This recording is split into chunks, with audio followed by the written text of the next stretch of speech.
वज़ीर ख़ारजा इसहाक़ डार से ईरानी हम मनसब सैयद अब्बास इराक़ची ने टेलीफोन पर रब्ता किया। दोनों वज़रा ने मशरिक़ वस्ता की मजमूई सूरत हाल समेत गज़ा में फ़लस्तीनियों की हालत ज़ार पर तबादला ख़याल किया। तर्जुमान दफ्तर ख़ारजा के मुताबिक वज़ीर ख़ारजा ने गज़ा के लोगों को बेघर करने की तजवीज़ को इंतहाई परेशान कुन और गैर मुनसिफ़ाना करार दिया।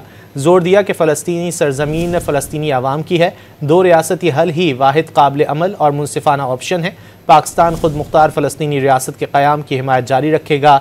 एक ऐसी फ़लस्तीनी रियासत जिसका दारुल हुकूमत बैतुल मुक़द्दस हो।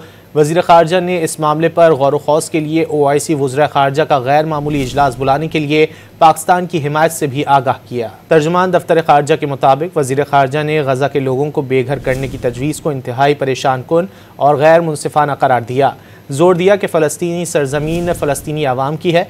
दो रियासती हल ही वाहिद काबिल अमल और मुनसिफ़ाना ऑप्शन है। पाकिस्तान खुद मुख्तार फ़लस्तीनी रियासत के क़याम की हिमायत जारी रखेगा।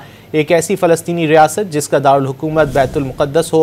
वज़ीर ख़ारजा ने इस मामले पर गौर व खौस के लिए OIC वज़रा ख़ारजा का गैर मामूली इजलास बुलाने के लिए पाकिस्तान की हिमायत से भी आगाह किया।